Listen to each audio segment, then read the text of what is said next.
Pastor Darío, en esta época surgen muchas controversias acerca de la idea que la gente tiene sobre la Navidad. Hablemos un poco del origen de esta fiesta.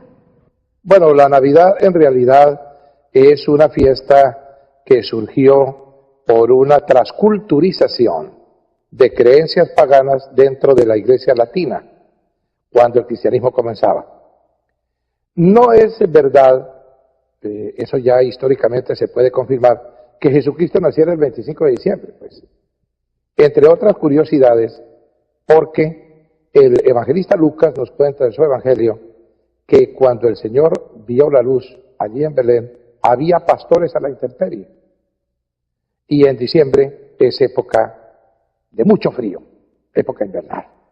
No puede haber pastores a la intemperie en esa época. Por lo tanto, algunos sitúan el nacimiento de Jesucristo más bien como en abril o mayo, en época primaveral, etcétera. Pero no es importante. ¿Se imagina usted si tuviéramos certeza todo lo que harían los que construyen los horóscopos, hablando del ser humano perfecto nacido exactamente cuando Jesús fue un hombre aquí en la tierra, y cosas así? La transculturización se debió a que en el siglo II o a partir de él, muchos paganos que venían de la mitología grecorromana asumieron el cristianismo como una nueva fe, principalmente a partir del emperador Constantino, que dictó el famoso decreto de tolerancia hacia los cristianos.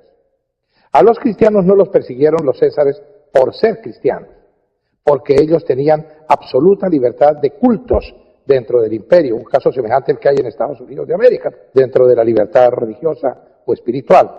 Ahora, por supuesto, la situación se agravó y por eso fueron llevados a la fauces de los leones en el circo romano y a las parrillas donde los cocían, literalmente, porque ellos desafiaban al imperio ya propiamente sosteniendo que el emperador no era Dios. El único Dios verdadero tenía un mediador entre él y los hombres, que era Jesucristo hecho hombre. Entonces, cuando esta gente empezó a convertirse al cristianismo, la Iglesia latina fue muy permisiva. Como traían incorporado un lastre pagano, le permitieron que lo trajera al cristianismo. Y así surgió el santoral y una serie de liturgias y de costumbres que fueron directamente tomadas de la mitología grecorromana y otros cultos orientales. Ahora, el 25 de diciembre era el solsticio.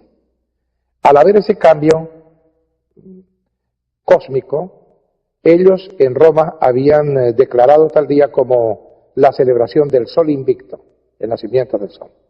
Y a los cristianos que pusieron la Navidad el 25 de diciembre se les ocurrió, la idea no es descabellada ni es mala, que como Jesucristo era el sol espiritual, podríamos celebrar en esa fecha su nacimiento.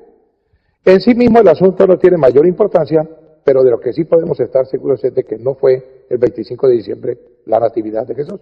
Es claro en su mensaje, pastor, que el nacimiento del Señor Jesús no fue en diciembre. ¿Cómo explicamos entonces que se celebre su nacimiento en este mes? Pues porque lo que las iglesias que provienen de la Reforma Protestante en su conjunto, es decir, los que forman la Iglesia Cristiana Evangélica, han creído en términos generales que es mejor aprovechar esas tradiciones que olvidarlas. ¿Qué conflicto estúpido sería decir ahora, no celebremos la Navidad del 25 de diciembre, no nos acordemos de que un día Dios se hizo un bebé en las entrañas de una mujer virgen que nació en un estado de indefensión y de pobreza, en una pesebrera, despojado de todo, el Rey del universo, el Señor de la creación por amor a nosotros? Eso parece un poco tonto. Lo interesante es que nosotros, no teniendo una fecha mejor, porque entre otras cosas no se sabe cuándo nació Jesús, aprovechemos esa tradición para que la gente recuerde el acontecimiento más grande de la historia del tiempo y de la eternidad. Lo demás es una simple superstición. Y no es cierto que uno se vaya a condenar o esté haciendo actos paganos cuando el 24 por la noche o el 25 se reúne en familia, comparte un pavo, toma una copa de vino sanamente, le dice a sus hijos y a sus nietos que los ama, les entrega unos regalos y sobre todo les recuerda qué fue lo que ocurrió hace 2000 años en una gruta que era pesebrera en la pequeña ciudad de Belén.